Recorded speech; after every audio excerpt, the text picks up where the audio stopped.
সারা ভারত কৃষক সভার ১৩তম রাজ্য সম্মেলনে ১৩তম কাঁঠালিয়ার অঞ্চল কমিটির সম্মেলনে সংগঠনের রাজ্য সম্পাদক পবিত্র কর এবং আজকে সোনামুড়া মহকুমার অন্তর্গত ধনপুর বিধানসভা কেন্দ্রের সেই কেন্দ্রস্থল কাঁঠালিয়ায় মঙ্গলবার সেখানে সিপিএম এর দ্বিতীয় ভবন শাখা অফিসে অনুষ্ঠিত হয় সারা ভারত কৃষক সভার ত্রিবার্ষিক অঞ্চল সম্মেলন।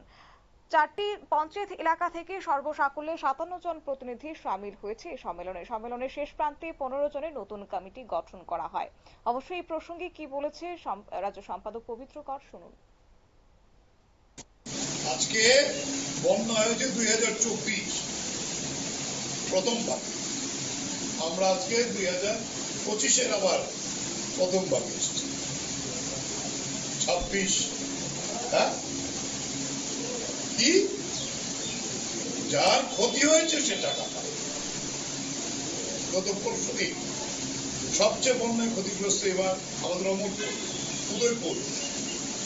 আপনাদের সুনামেরও এটা বিরাট অঞ্চল, আমরা আমাদের দিল্লি থেকে প্রতিনিধিরা এসে ওটা করেছি।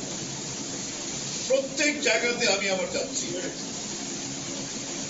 একটা জায়গারও সাধারণ কৃষকরা কিছু পেয়েছে ইন্দিরা যে ক্ষতি হয়েছিল। এখনো মেশিনটা ঠিক হয় না, কৃষকরা বসে থাকে না, সেই পলি সরিয়ে নিজেরা আবার এসে গিয়ে দেখলাম তারা আবার সবজির চাষ। আপনারা শুনলেন সংগঠনের রাজ্য সম্পাদক পবিত্র করের বক্তব্য। অবশ্য আজকে এই নতুন কমিটিতে পুনরায় নির্বাচিত হয়েছেন পল্টন দে, এছাড়াও সভাপতি পদে পুনরায় নির্বাচিত হয়েছে দেবাশিস দাস এবং ৯ জন আজকে আলোচনা করেছেন এবং তারা বলছেন যে ভয়ভীতি ত্যাগ করে সেখানে আগামী দিনে সংগঠনকে শক্তিশালী করার জন্য যা যা করার এবং কৃষকদের সমস্যা নিরসনের যা যা করার সমস্ত ক্ষেত্রে পদক্ষেপ গ্রহণ করবেন এবং আন্দোলনে ছাপিয়ে পড়বেন। নিয়ে নিচ্ছি ছোট্ট একটি বিজ্ঞাপন বিরতির সঙ্গে থাকুন।